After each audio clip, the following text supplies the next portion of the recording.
আসসালামু আলাইকুম বন্ধুরা। একটা বন্দুক থেকে গুলি বের হতে 1 সেকেন্ডেরও কম সময় লাগে। চোখে পলক ফেলার আগেই লক্ষ্য ভেদ করে। কিন্তু এই যে ছোট্ট একটা বুলেট, যেটা দিয়ে ইতিহাস পাল্টে যায়, যুদ্ধ শুরু হয়, এই বুলেটটা বানাতে এক একজন শ্রমিকের কত ঘন্টা সময় লাগে? পাকিস্তানের এমন এক জায়গা যাকে বলা হয় বুলেটের স্বর্গরাজ্য। এখানে কোনো অত্যাধুনিক রোবট নেই, নেই কোনো জাপানিজ টেকনোলজি। আছে শুধু তামা, পিতল, সীসা আর এদেশের মানুষের অবিশ্বাস্য হাতের জাদু। দেখুন কিভাবে এক টুকরো সাধারণ পিতল থেকে ধাপে ধাপে তৈরি হয় ভয়ঙ্কর সব বুলেট। বন্ধুরা, একটা বুলেট তৈরির যাত্রা শুরু হয় পিতল বা কপারের লম্বা ধাতব পাত দিয়ে। পাকিস্তানের এই ফ্যাক্টরিগুলোতে ঢুকলেই আপনি দেখবেন থরে থরে সাজানো পিতলের শিট। কাজটা শুরু হয় এই দানবীয় পাঞ্চিং মেশিনে। এই মেশিনটা পিতলের পাত থেকে গোল গোল চাকতি কেটে বের করে নেয়। দেখে মনে হচ্ছে যেন পিতলের তৈরি ছোট ছোট কয়েন বানাচ্ছে, কিন্তু আসলে এগুলোই হচ্ছে বুলেটের সেই মজবুত খোলস বা কেসিংয়ের পেছনের অংশ।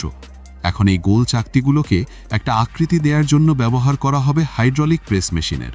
এই মেশিনটা ওই চাকতিগুলোকে প্রচণ্ড চাপে নিচের দিকে ঠেলে একটা লম্বা কাপের মতো আকার দিবে। তবে এখানে ইঞ্জিনিয়ারিং টুইস্ট আছে। আন্তর্জাতিক মানের বুলেট বানাতে হলে আপনাকে ধাতুর মেজাজ বুঝতে হবে। বারবার চাপের কারণে এই ধাতুগুলো অনেক সময় শক্ত আর ভঙ্গুর হয়ে যায়। ঠিক এই অবস্থায় যদি গুলি চালানো হয়, তবে খোলসটা বন্দুকের ভেতরেই ফেটে গিয়ে বড় দুর্ঘটনা ঘটাতে পারে। তাই এই খোলসগুলোকে প্রথমে উচ্চ তাপমাত্রায় কয়লার চুল্লিতে আগুনের মতো লাল করে গরম করা হয়। ইঞ্জিনিয়ারিংয়ের ভাষায় একে বলা হয় অ্যানেলিং। এর ফলে ধাতুর ভেতরের গঠনটা নমনীয় হয়। এরপর এগুলোকে অ্যাসিডিক সলিউশনে ধুয়ে একদম ঝকঝকে করা হয়। কারণ খোলসের ওপর যদি এক চিমটি ময়লাও থাকে, তবে সেটা বন্দুকের ব্যারেলটাকে চিরতরে শেষ করে দিতে পারে। পরিষ্কার করার পর এই কেসিংগুলোকে আবারও হাইড্রোলিক প্রেসে পাঠানো হয়। এবার এগুলোকে আরও লম্বা আর পাতলা করা হয়।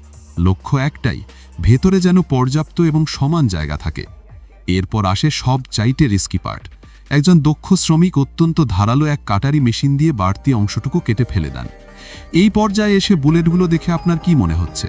ঠিক তাই, আমারও মানুষের গলায় থাকা তাবিজে বা মাদুলির মতোই মনে হচ্ছে। যাই হোক, এইবার এই খসখসে কেসিংগুলোকে এবার একটা বড় মিক্সারে দিয়ে বালি আর কাঠের গুঁড়োর সাথে মেশানো হয়। ভাবছেন কেন? কারণ চকচকে না হলে ক্লায়েন্টরা পছন্দ করবে না। এই মিক্সিংয়ের ফলে পিতল আয়নার মতো চকচক করতে শুরু করে। এবার দেখাবো বুলেটের সবচেয়ে গুরুত্বপূর্ণ অংশের কাজ। সেটা হলো এর পেছনের অংশ। এখানে হাত দিয়ে অত্যন্ত সূক্ষ্মভাবে একটা ছোট গর্ত বা প্রাইমার পকেট তৈরি করা হয়। তাছাড়া বিভিন্ন ম্যাগাজিনের সাইজ বিভিন্ন রকমের হয়, তাই সাথে সাথেই সেখানে খোদাই করে দেওয়া হয় বুলেটের সাইজ 9mm নাকি 7.62mm, সেটা এখানেই লেখা থাকে। কারণ ভুল সাইজের বুলেট যদি বন্দুকের ভেতরে ঢুকে যায়, তবে সেটা একটা জীবন্ত বোমা হয়ে দাঁড়াতে পারে।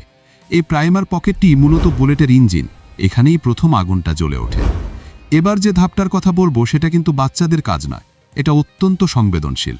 এই পর্যায়ে কেসিংয়ের পেছনে সেই ছোট ক্যাপ বা প্রাইমার লাগানো হয়, যার ভেতর থাকে অতি দাহ্য বিস্ফোরক।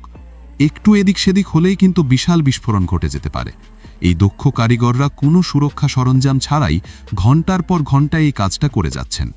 এরপর ভেতরে নির্দিষ্ট পরিমাণে সবুজ রঙের গান পাউডার বা বারুদ ভরা হয়। পরিমাপ যদি 1 মিলিগ্রাম কম বেশি হয়, তবে বুলেট লক্ষ্যভেদে ব্যর্থ হবে। এখন প্রশ্ন হলো, মানুষ মরে কিসে? ওই বারুদে? না, মানুষ মরে বুলেটের সামনের ওই সীসার মাথাটায়। বড় বড় সীসার পাতকে কেটে প্রেস মেশিনে দিয়ে সুচালো আকৃতি দেওয়া হয়। 9mm এর জন্য ছোট মাথা, আর আমাদের চিরচেনা AK-47 এর জন্য একটু লম্বা 7.62mm এর মাথা। এগুলোকেও কিন্তু সেই বালি আর কাঠের গুঁড়ো দিয়ে ফিনিশিং দেওয়া হয়, যাতে বাতাসে ছুটে চলার সময় কোনো বাধার সৃষ্টি না হয়। সবশেষে বারুদ ভর্তি খোলসের ওপর এই সীসার মাথাটি বসিয়ে দেওয়া হয়। এখানে ব্যবহার করা হয় হ্যান্ড প্রেসিং মেশিন। এমনভাবে চাপ দিয়ে আটকানো হয় যেন বাতাসও ঢুকতে না পারে। একে বলা হয় এয়ার টাইট সিল। যদি এখানে আর্দ্রতা ঢোকে, তাহলে বুলেট হবে একটা পচা পটকা। কাজের সময় ফুস করে শব্দ হবে, কিন্তু গুলি বের হবে না। আচ্ছা, এতক্ষণ তো দেখলেন কিভাবে এই বুলেটগুলো বানানো হচ্ছে, কিন্তু এই বুলেটগুলোর দাম কেমন? বা পাকিস্তানের এই সাধারণ ফ্যাক্টরিগুলো থেকে কত টাকার বুলেট প্রতি বছর বিক্রি হয়? চলুন হিসাবটা একটু পরিষ্কার করি। ইন্টারন্যাশনালি একটা ভালো মানের 9mm মানে 9 মিলিমিটারের বুলেটের দাম মানভেদে 80 টাকা থেকে শুরু করে 200 থেকে 300 টাকা পর্যন্ত হতে পারে। কিন্তু আশ্চর্যের বিষয় কি জানেন? পাকিস্তানের এই লোকাল ফ্যাক্টরিগুলোতে এক একটা বুলেট তৈরি করতে খরচ হয় মাত্র কয়েক টাকা। এখানে 1 রাউন্ড AK-47 এর গুলির দাম বাংলাদেশি টাকায় 20 থেকে 50 টাকার আশেপাশে পাওয়া যায়। আর 9mm পিস্তলের গুলি তো আরও সস্তা, অনেক সময় 15 থেকে 25 টাকাতেও পাওয়া যায়। তাহলে এখানে প্রশ্ন আসতে পারে, এত সস্তা হলে কোটি টাকার ফ্যাক্টরি কেন বলছি? কারণ ভাই, এখানে খেলাটা হলো ভলিউমে। এই এক একটা ফ্যাক্টরি দিনে হাজার হাজার রাউন্ড গুলি বানাচ্ছে, আর যখন এই গুলিগুলো আফগানিস্তান বা মধ্যপ্রাচ্যের ব্ল্যাক মার্কেটে যায়, তখন এগুলোর দাম কয়েক গুণ বেড়ে যায়। বছরে এই সাধারণ ঘরোয়া কারখানাগুলো থেকেই কয়েকশো কোটি টাকার ব্যবসা হয়।